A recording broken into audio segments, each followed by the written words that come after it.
Bob Iger and Josh Kushner are buying the Los Angeles Lakers for $12.5 billion. The Lakers were sold over a year ago for $10 billion, so somebody's making a big profit here. OutKick's Dan Dakich joins me. This seems to be all about the increasing value of sports streaming. Have I got it right? Oh, you absolutely have it right. And make no mistake, in L.A., it's a Lakers town. I know the Dodgers are the story right now because how they're accumulating assets, i.e. great players.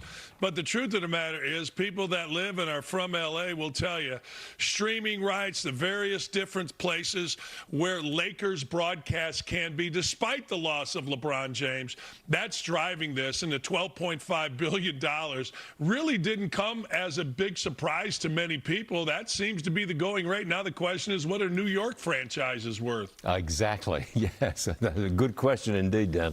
Here's another one for you. A WNBA task force met to discuss their policy on trans athletes, and they released a statement saying this. The meeting covered a wide range of topics, including ongoing discussions on transgender athletes and the continued hate and vitriol directed at players online. There are no immediate eligibility matters affecting the WNBA, and we strongly denounce the bad faith efforts to use these topics to demean or marginalize others. I'm sorry, Dan, I don't get it. Will you sort this out, please? Tell me, what on earth is going on in the WNBA? Well, there's a couple things here. For 30 years, Stuart, the WNBA has wanted to be taken seriously. Caitlin Clark comes in, and now, you know what? People are evaluating, people are seeing, people are questioning. They're being, for the first time ever, scrutinized like they have never been scrutinized before, and they're failing miserably.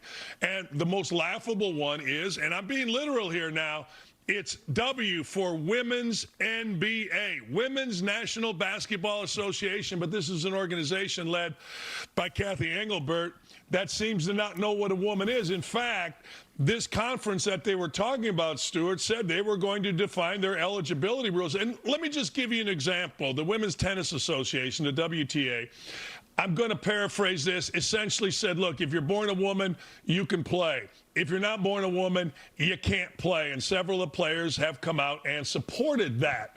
The WNBA, no such thing. And Stuart, if I was really going to sort it out, it has been exposed, the WNBA has been, as more of an activist society as opposed to a professional league. They had the coach of the Indiana Fever, a legendary player here in my state, Indiana, who came out and literally said, she's the coach of Caitlin Clark, people are paying attention to her, I'm not educated enough to know the biology between a man and a woman. She said that in a press conference. Now, you tell me, I'm not the smartest guy. In fact, I'm among the dumbest guy, but I know the difference in biology.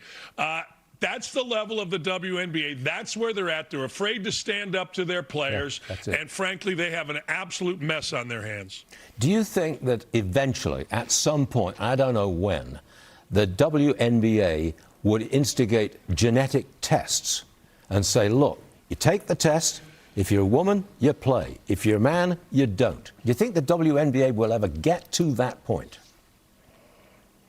I think they will, but if you ask me the same question, do I think a transgender athlete, a male transitioning to a female, will ever play in the WNBA? I might give you the same answer. Honest to goodness, that's where we're at here. You know, I got to assume that cooler heads, common sense will prevail, and they will protect women's sports, Stuart. Yep. I got to think anyway, that they're going to say, very simple, here's a genetic test. You're a female, play. You're a male, not play. But I swear to you, as odd as this sounds, if somebody came out with a betting line and said, will there be a transgender basketball player, man transitioning to woman playing in the WNBA, both of them might be 50-50, truthfully. That was a nice attempt to sort it out, Dan. We got work to do, I think. Right? I don't know. I think so, too. Dan, this is for you. President Trump is already making some picks for the Super Bowl. He's got his eyes on the Patriots, the Rams, and the Giants. What do you say about those picks from the president? Well, Well, at the Patriots, I'm going to say no shot. The Rams, I think, absolutely have a shot, particularly if Aaron Donald comes back. But I'm going to give you one. I'm going to give you the Chicago/Indiana Bears. We don't know what's going to happen with the Chicago Bears moving to Hammond, Indiana.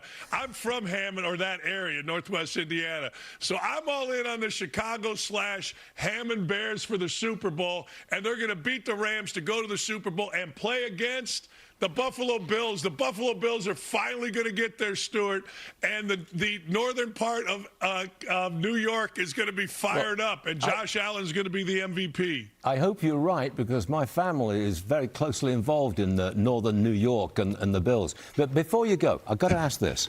Look, I'm obviously an outsider to the NFL, even though I've lived here many years. I'm an outsider to football. Can you explain to me why so many people hate the Patriots? Well, sure. I mean, Bill Belichick was crude and obnoxious, and they've had cheating scandals. They got caught filming other teams' practices. Then they had Tom Brady deflating footballs, and the Colts actually turned them in.